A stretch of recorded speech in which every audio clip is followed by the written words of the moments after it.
Now, the greatest radio shows of all time.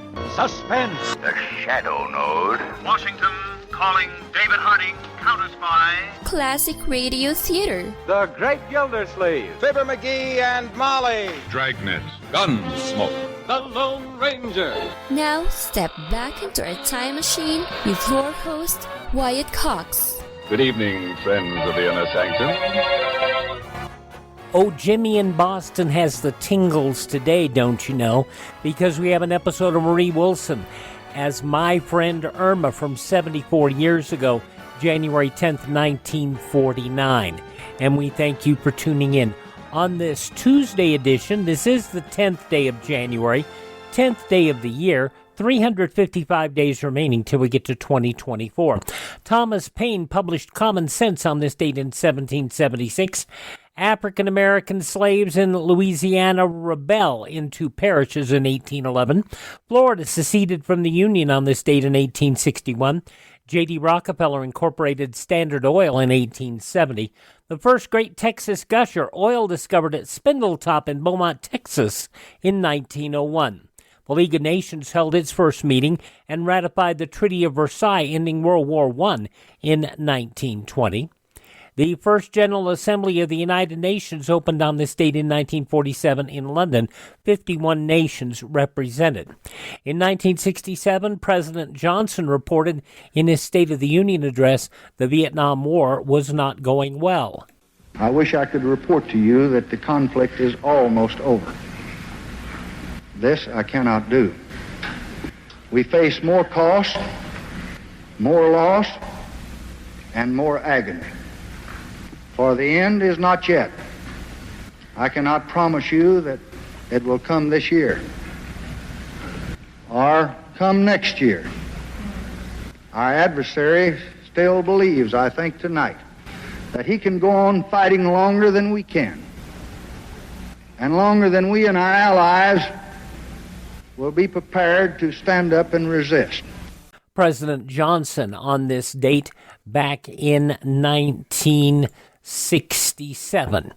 2 years later, after 147 years, editor-in-chief William Emerson announced the last issue of the Saturday Evening Post was forthcoming. My very sad duty today to announce that the Saturday Evening Post will cease publication with the February 8th issue of the Saturday Evening Post.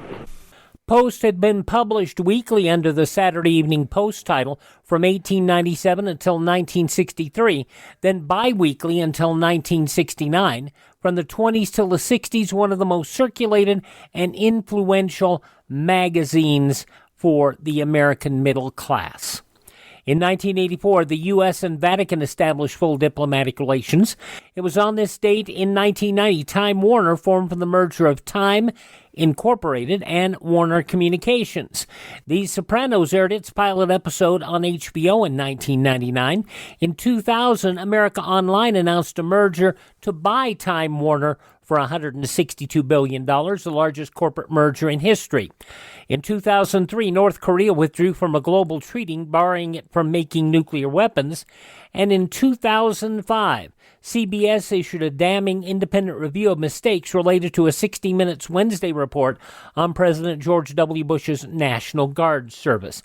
Passing away on this date in history, inventor Samuel Colt, the Colt 45, also Joe Penner, Wanna Buy a Duck, the man who was behind Sam Spade and the Thin Man, Dashiell Hammett. Also passing away on this date, designer Coco Chanel, actor Richard Boone, comedian Paul Lynde, the very funny Sheldon Leonard, actor-screenwriter Spalding Gray, singer Margaret Whiting, singer-songwriter, producer, actor David Bowie, and Buddy Greco, the fine jazz and pop singer and pianist. This is the birth date of actor Francis X. Bushman, actor Ray Bolger, singer and violinist Giselle McKenzie, the funny stuff that she did with Jack Benny, singer Johnny Ray, born on this date, as was Roy Disney, the brother of Walt, actor Sal Mineo, singer Jim Croce, Frank Sinatra Jr., also Teresa Graves. Birthday number 78 for Rod Stewart. Also, Colonel De Beers Ed Wazowski, a pro wrestler. Yes, Colonel De Beers, the South African maniac from St. Joseph, Missouri, 78 years old today. He also trained a number of good wrestlers, too. From Steely Dan, Donald Fagen is 75. Boxer George Foreman, probably better known these days for his grills, 74 years of age. Did you know he named all his sons George? All of them. I don't know why. Maybe that way he would never forget their names. Singer Pat Benatar is 70. The wife of Wayne Gretzky, actress Janet Jones, is 62. A couple of pro wrestlers celebrating birthdays today. Marcus Alexander Bagwell, 53. And pro wrestler Tamina Snuka, the daughter, I believe, of Superfly Jimmy Snuka, 45 years old. Those some of the people celebrating the 10th day of January is their birthday. If this happens to be your birthday. Hi, we're the Four Freshmen, and we just want to say, Happy birthday to you. And from 74 years ago, January 10th, 1949, Marie Wilson as My Friend Irma on this Tuesday. Classic Radio Theater with Wyatt Cox right here on your favorite radio station. Classic Radio Theater family, you know our friend Mike Lindell has a passion to help everyone get the best sleep of your life. He didn't stop by just creating the best pillow. He created the best bed sheets ever. They look and feel great, which means an even better night's sleep for me because, you know, I'm working like 67 hours a day. Now, Mike's offering the best deal on his Giza Dreams bed sheets ever. You can get a set of Giza sheets for as low as $29.98. You'll never want to sleep on anything else once you slept on a set of Giza Dream sheets. A special offer for you right now. You can get a set of Giza sheets for as low as $29.98. Call 1-800-928-4715. Use the promo code Wyatt. Or go to mypillow.com, use the promo code Wyatt. It's good on anything on the website. That number again, 1-800-928-4715. Use my promo code Wyatt. Now on Classic Radio Theater with Wyatt Cox, Marie Wilson, My Friend Irma, from 74 years ago today, January 10th, 1949. For the safety of your smile, use Pepsodent twice a day. See your dentist twice a year.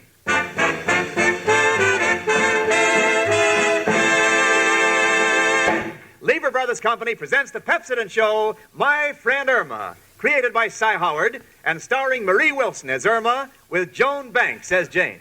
Friendship, friendship, just a perfect friendship. When other friendships have been forgot, theirs will still be hot. My friend Irma.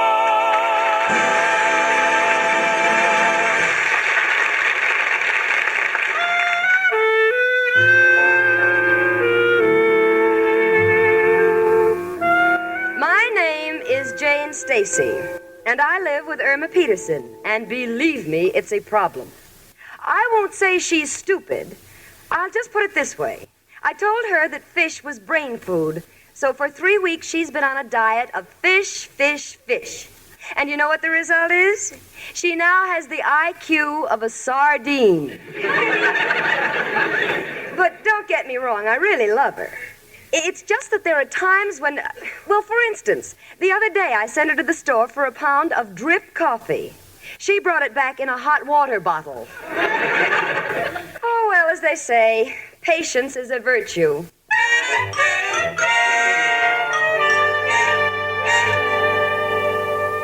My name is Irma Peterson, and believe me, living with Jane Stacy is quite a problem. There are things she just can't understand no matter how hard I try to educate her. Now, for instance, the other day she sent me out for a pound of drip coffee, and she was so surprised when I brought it back in a hot water bottle. She doesn't stop to think that if I carried it in a paper bag, it would all leak out before I could get it home. Oh, well, as they say, patience is a virus.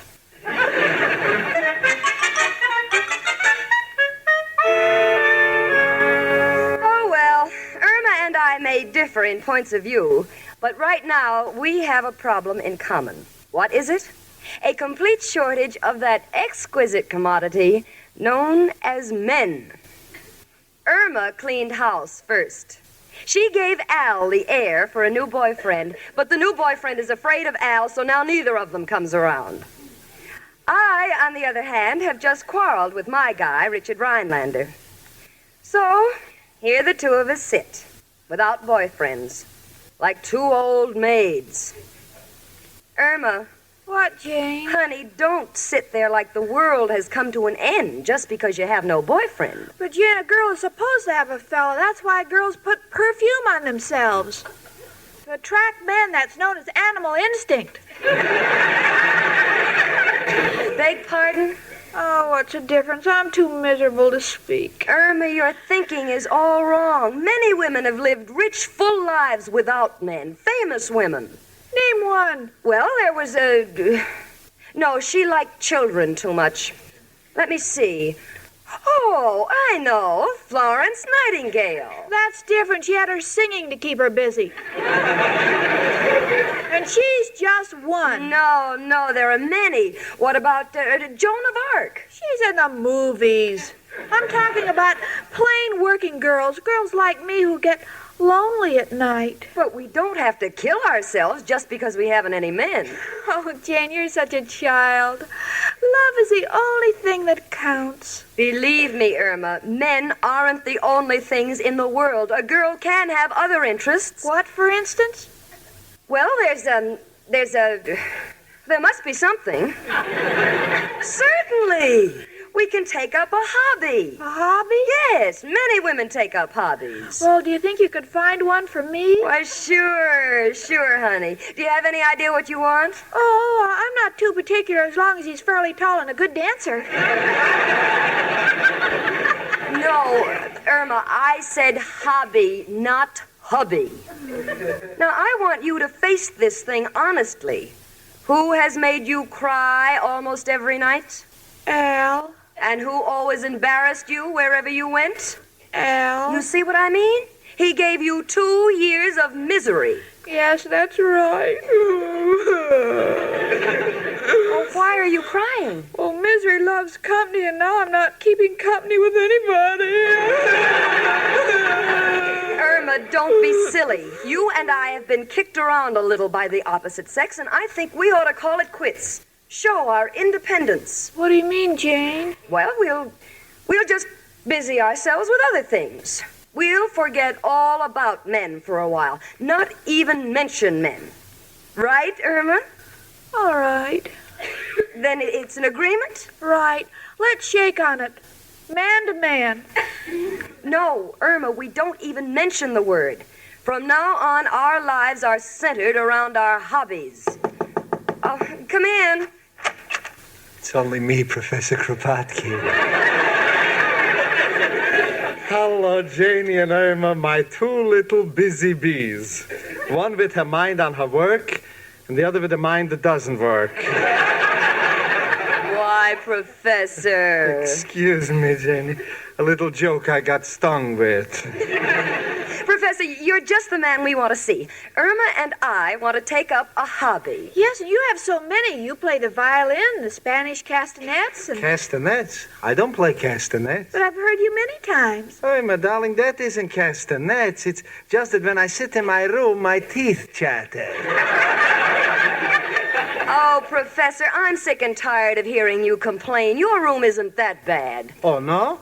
You've never seen it. Why don't you come upstairs right now and see for yourself? Okay, let's go. And since we're looking for a hobby, we might as well make something useful. So, maybe Irma and I can knit you a bedspread. Impossible, girls. My bed couldn't stand the extra weight. Well, here we are, girls. This is my room.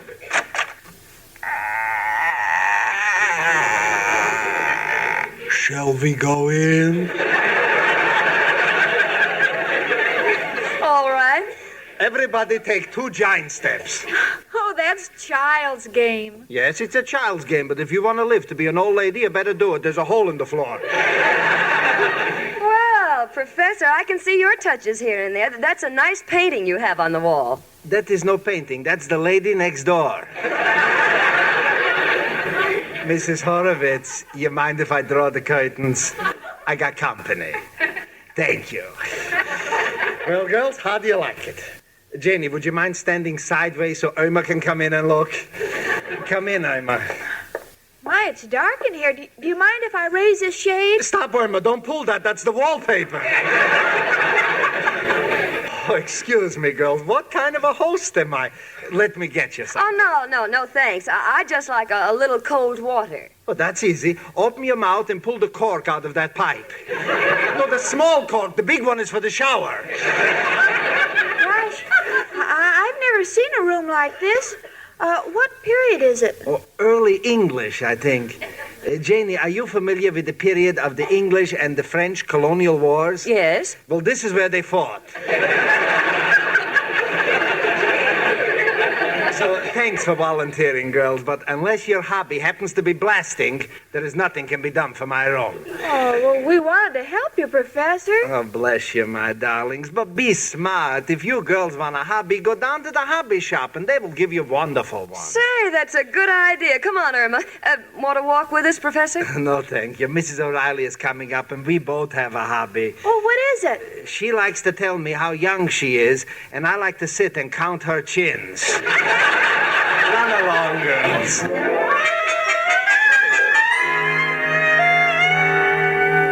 Well, we went to the hobby shop. And on Thursday night, I sat home and embroidered while Irma busied herself with her hobby, stuffing bird skins. Around 9 o'clock, she said, Jane, I think this hobby's too hard for me. I think I'm putting too much cotton in this bird skin. I wouldn't say that. Why, it looks exactly like an eagle. Do you really think so? Uh-huh. Then I'm in trouble. It's supposed to be a sparrow.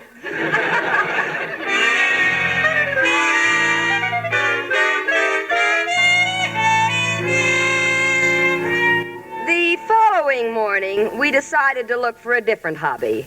But a letter in the mailbox almost broke Irma's determination to forget about men. It was from Al, that live wire with a loose connection. And it read, Dear Chicken, roses are red, violets are blue. Like the elbows in my sleeves, don't tell me we're through. I write this poetry to you only because my heart is broken. And I want you to know that without you I am alone and cold, like a dancer without her fan. I am so desperate I can't even pick up the phone and say, Hello, Joe? So you see, Chicken, I appeal to you. Don't be so headstrong. Soften up. Think it over. Remember, we always wanted to have children. And if we ain't speaking to each other, it will have a very bad psychological effect. I am waiting by the phone to hear what you have to say. So watch your language. It's a party line. Love, Al. That's when we decided to take up knitting. Irma, are you happy? Oh, yes. Gee, I never thought a little thing like knitting could take the place of fellows. Oh, yes. Yes, it's keen. Peachy keen. Jane, I haven't much willpower. How can I make sure I won't weaken? Well, it's easy, honey. Whenever you feel you're wavering, you just say to yourself, I am master of my mind and fate, for only the weak give in to their desires. Oh, that's easy. Let me hear you say it. I need to master my desire because fate gave me a weak mind.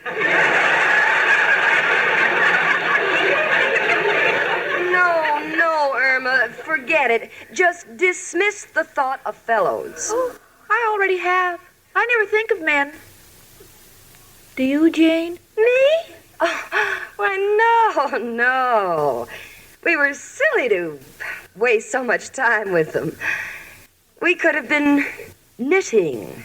Yes, but they're all gone and forgotten. Irma, are you sure? Oh, certainly. Then why are you knitting men's socks? Well, they don't have to be men's socks. They can be for a woman with short legs. Irma? Okay, Jane. Jane, you don't want to break the agreement about no more fellas? No. I've never been so happy. Men aren't really necessary. I just love to Knit one, purl one, knit one, purl one, knit one. I've got it.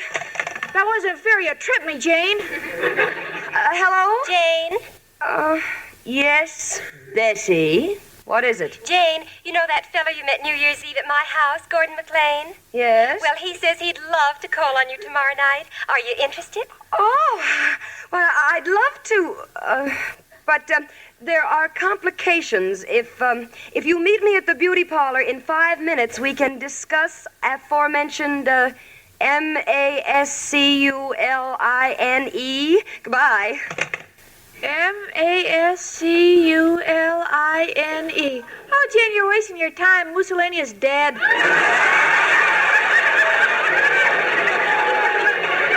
I know, honey. We're just holding services. See you later. I gotta tell you, we've just had a ton of fun with these Marie Wilson, My Friend Irma episodes. They are a delight. And whether it is Kathy Lewis or Joan Banks, either one, the character of Jane really adds a lot to this show. And, Hans Conried Professor Kropotkin is a delight, too. January 10th, 1949, My Friend Irma on Classic Radio Theater with Wyatt Cox on this Tuesday. The news from 74 years ago today comes up next.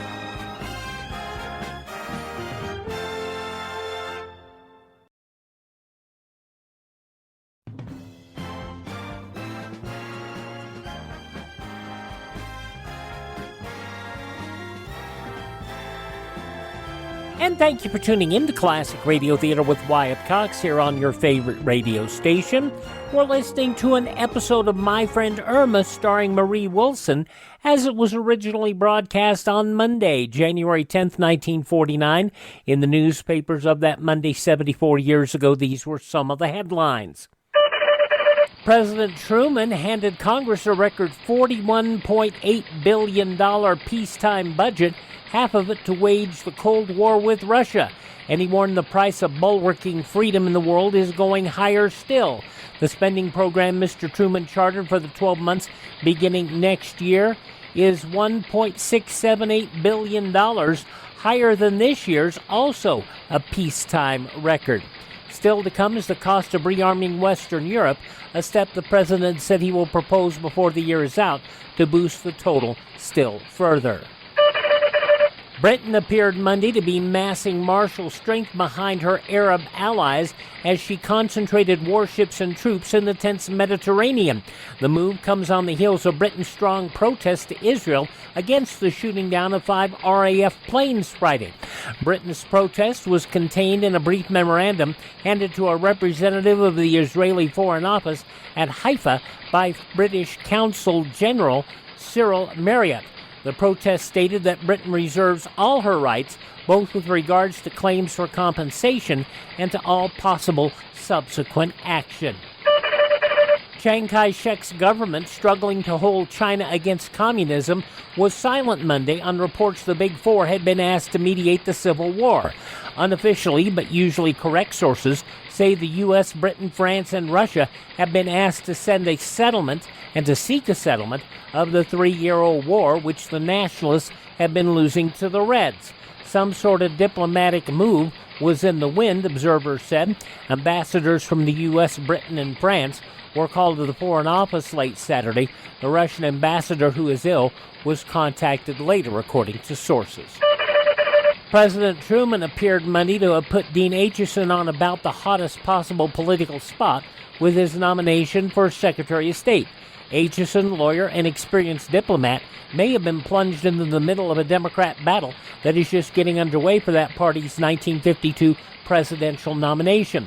He's almost certain to be held up in the Senate as the target for attacks by some Republicans on the administration's handling of foreign policy. The Republicans don't expect to beat his confirmation. Emperor Hirohito Monday made his first call of the new year on General Douglas MacArthur's Supreme Allied Commander in Japan. Elliot Roosevelt recovering satisfactorily from a minor operation at Leroy Sanitarium in New York, a spokesman for the private hospital said. The late president's son operated on Saturday. His family declined to comment on his ailment. Mauna Loa, the giant volcano which rumbled spectacularly to life Thursday, appears to be going back to sleep. A snowstorm left a gleaming white blanket on the upper slopes over the weekend, contrasting sharply with the main lava stream, which has cooled from fiery red to fuming black. An eyewitness report by 6 men who climbed to the rim of Mauna Loa in Hawaii's 13,000-foot crater 24 hours after the eruption provided a graphic dissertation of the volcano in action. The party was headed by the superintendent of Hawaii's National Park, Frank Oberhansley.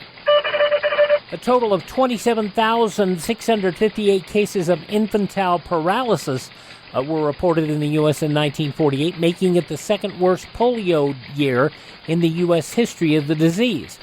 A total of 27,363 cases reported in the epidemic year of 1916, but the National Foundation for Infantile Paralysis lists it as the worst year, with an estimated total of 50,000 cases reporting not complete at that time. Hollywood, take note. Dark glasses are described by a Cape Town, South Africa doctor as a refuge of the neurotic. Writing in the South African Medical Journal, Dr. J.G. Lowe says tinted glasses are used especially by neurotic and introspective folk. Psychologically, their use is a sign of unwillingness to take a proper view of the world, or perhaps it's to avoid the appraising gaze of the outside world.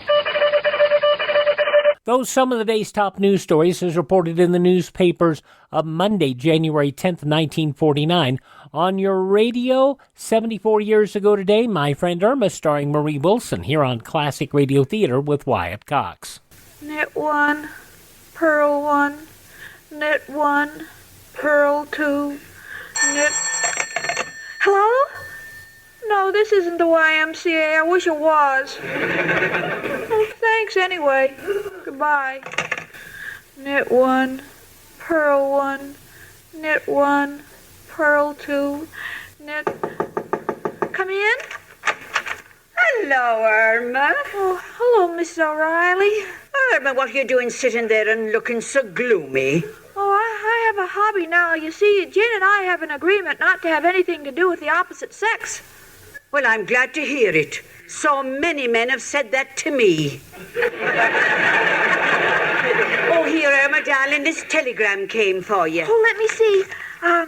We'll be in New York tomorrow evening. Would like to see you. Your old classmate from Minnesota, Bert Harris. Oh, good. Good old Bert. He was such a wonderful dancer. Gosh, I'd love to see him tomorrow night. But, Irma, what about your agreement with Jane? Oh, I can't help it. I'm starved for the company of a man. I'm tired of knitting. Wool is all right, but what good is it if you don't have a man around to pull it over your eyes? Well, what are you going to do, Irma? Well, I'm going to find some way to get Bert up here without letting Jane know it. But Jane will know it's a man. After all, you'll have to introduce him and say this is Bert. Not necessarily. I may put a ribbon in his hair and say, Jane, this is Bertha. Gosh, I hope he doesn't have a mustache.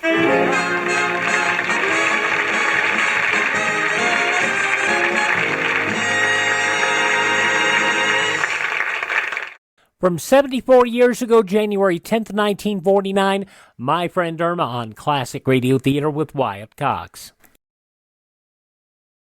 On Wednesday's Classic Radio Theater with Wyatt Cox, an episode of Father Knows Best from January 11th, 1951, 72 years ago, Missing Furniture. That's coming up tomorrow. But right now, the conclusion of My Friend Irma, starring Marie Wilson, January 10th, 1949.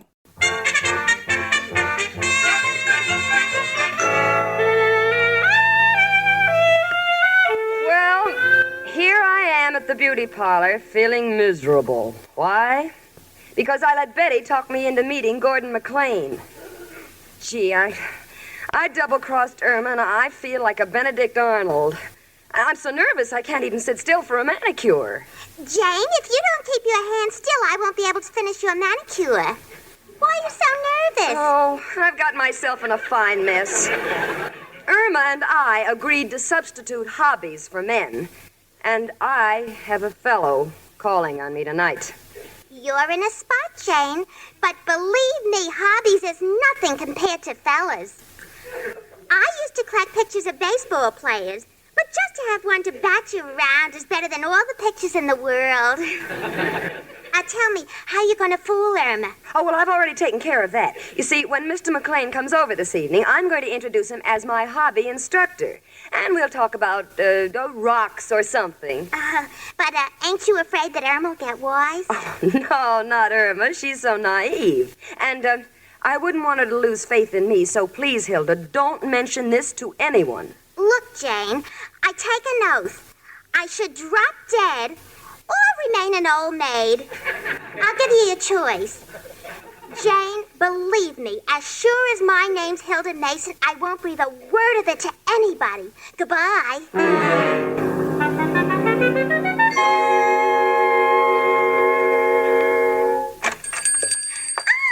Irma, your roommate Jane was just here. She was? Oh, the poor thing. Oh, Hilda, I feel so guilty. Would you please give me a mud pack? I can't look myself in the face. All right, honey, sit down. Tell me what happened. Well, Jane and I made a pact that we were through with fellas, you see, and we were going to take up hobbies. But who do you think's in town? Who? Bert Harris, my school day sweetheart. He wants to come up tonight and see me. Well, what are you worried about, dear? Well, I don't want to hurt Jane's feelings. She has such faith in me, and I don't know how to explain. Well, why don't you just introduce Bert as your hobby instructor? Do you think it'll work? Well, I understand it's being done a great deal these days. Well, now, it does sound original. That's what I'm going to do. I'll tell Jane I'm going to take up painting, and that Bert is a personal friend of Rembrandt.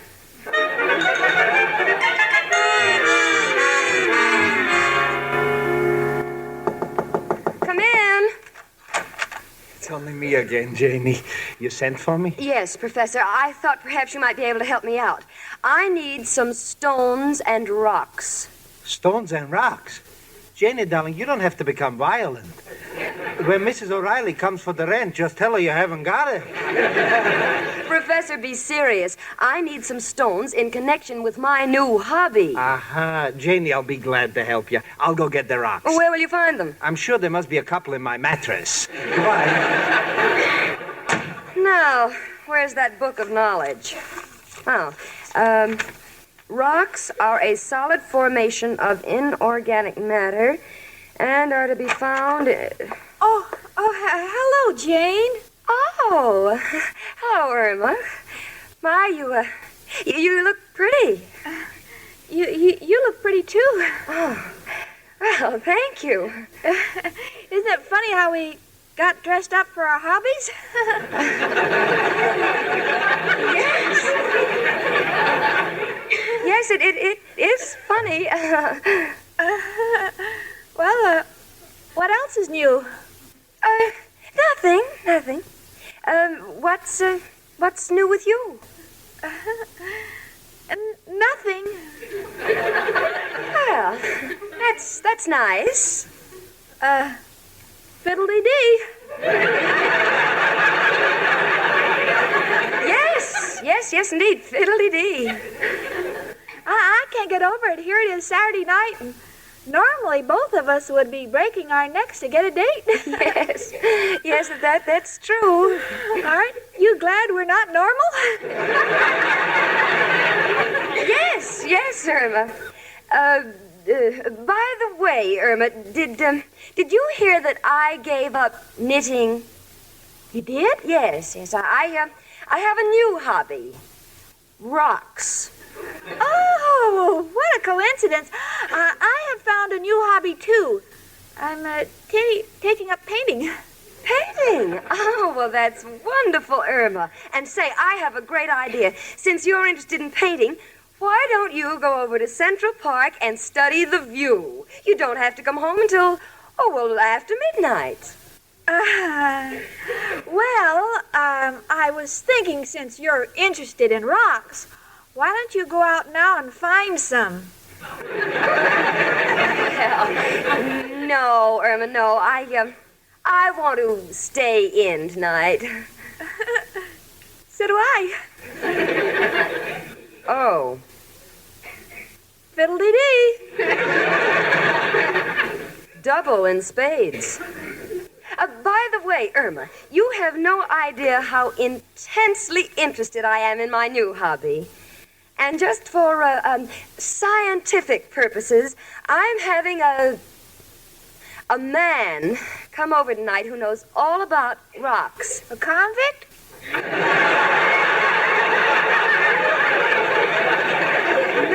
No, Irma. He's my instructor. Well, I hope he gets along with my instructor. Your instructor? Yes, I'm having a man over who knows all about painting.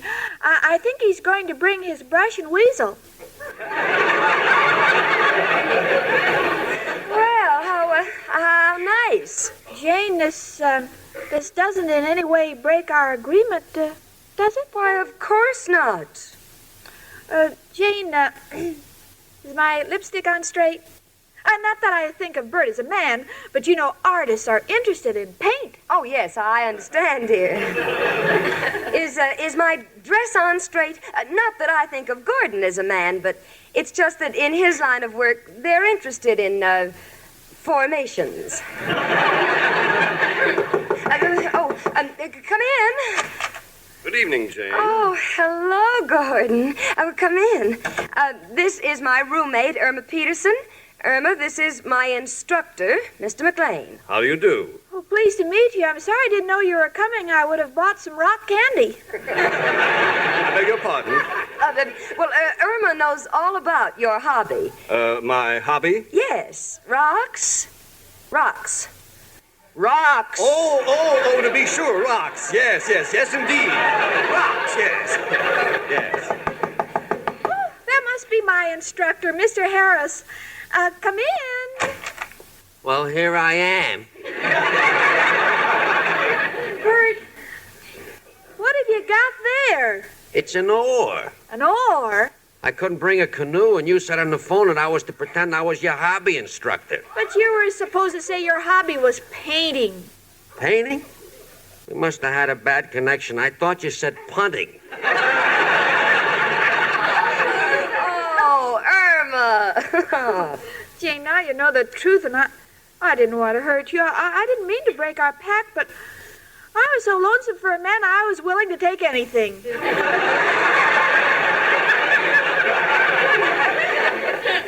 Thanks, Irma. You're just as sweet as you were in school. Are you angry, Jane? Why, of course not, honey. I'm just as guilty as you are. Gordon here isn't my hobby instructor, are you? Me? Well, the only rocks I ever had were in rock and rye. And here I was so worried. Now we all know we're fellows and girls, and we don't have to be ashamed of it. Right, Jane? Right, honey. There's no hobby that'll take the place of boy meets girl. Well, come on, let's roll up the rugs and dance. Now you're talking. Gee, I wish I had my SX-42 here. We could get that hot band in Honolulu. Are you a shortwave ham? Certainly. I'm SQR-420. 420? I'm 426. No kidding. No kidding. Fellas, help me with this rug, will you? Wait a minute. Gordon, I notice you come in strong. You got a power booster? Will someone take the end of this booster. It's over at the hotel. That's my hobby. Well, it's mine, too. Gee, I'd love to see your outfit. Best rig in the world. Come on. Let's go. Say, wait, fellas, wait. Fellas. Fellas.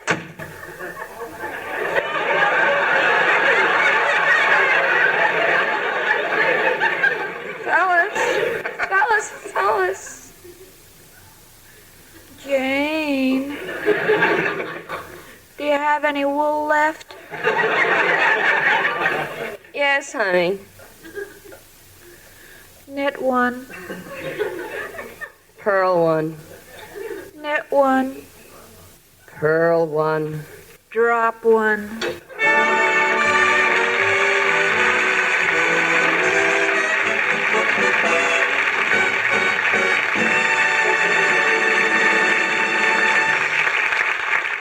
My Friend Irma is produced and directed by Cy Howard and stars Marie Wilson as Irma with Joan Banks as Jane. Mark Levy writes the script with Stanley Adams and Roland McLean, and it is brought to you by Pepsodent Toothpaste with Arium, another fine product of Lever Brothers Company. The part of Al was played by John Brown. Hans Conried is Professor Kropotkin. Gloria Gordon was heard as Mrs. O'Reilly.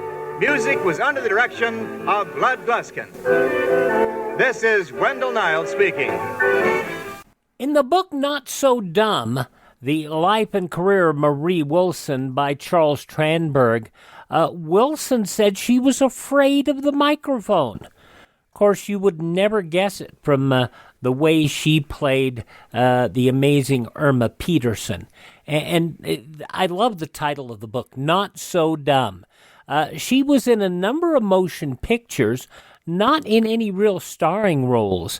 But what I will tell you is that she never really had a star until she met My Friend Irma.